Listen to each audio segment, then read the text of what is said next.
से 46 है, निम्नलिखित में से कौन सी संख्या किसी प्राकृतिक संख्या का वर्ग नहीं है। हम जानते हैं फ्रेंड्स कि जब किसी संख्या की इकाई के अंक में यदि वो 2 हो और क्या 3 हो, 7 हो और 8 हो, तो ये अगर किसी भी संख्या की इकाई के अंक में है तो उस संख्या का वर्ग नहीं होता है, जैसा कि हम पीछे देख चुके हैं। यहाँ पर देख लेते हैं ऑप्शन ए में, ये 1 है अर्थात किसी संख्या का क्या है, ये वर्ग है। ये 5 है इकाई के अंक में बी नंबर ऑप्शन में, तो ये भी किसी संख्या का क्या है, वर्ग है। अगर यहाँ पर सी में देख लेते हैं, सी में इकाई का अंक क्या है, 7 है, अतः यह क्या है, किसी भी संख्या का ये सी जो है वर्ग नहीं होगा, अतः हमारा ऑप्शन कौन सा सही हो जाएगा, सी। ठीक है ना फ्रेंड, यहाँ पर 4 है, ये तो किसी न किसी संख्या की इकाई का अंक होगा। अब हम देख लेते हैं क्वेश्चन नंबर 47 में, कह रहा है यदि किसी संख्या का घन किया जाए, घन का मतलब क्यूब किया जाए, तो इकाई के स्थान पर कौन सा अंक समूह हो सकता है। ए है 1 2 3 4, बी है 2 3 5 6, सी है 5 6 7 9, डी है 0 से लेकर 9 तक कोई भी अंक हो सकता है। हम देख लेते हैं इसका क्यूब करके।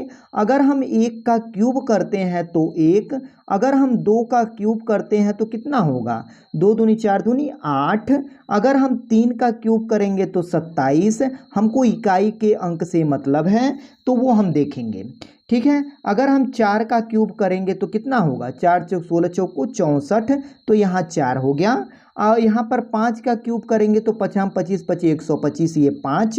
अगर हम 6 का क्यूब करते हैं तो ये हो जाएगा कितना, 216, तो इकाई का अंक 6। अगर हम 7 का क्यूब करते हैं तो ये हो जाता है 343, तो इकाई का अंक का होगा 3। अगर हम 8 का क्यूब करते हैं तो ये हो जाता है 512, तो इकाई का अंक का हो जाएगा 2।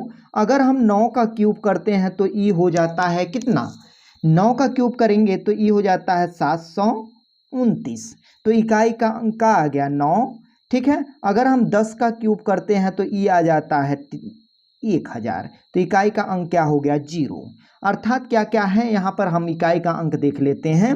ठीक है, तो यहाँ पर है 0 भी है, 1 भी है और 2 भी है, 2 3 भी है, 4 भी है, 5 भी है, 6 भी है और क्या 7 भी है और क्या 8 भी है और क्या 9 भी है। ठीक, अतः क्या 0 से लेके 9 तक पूरा।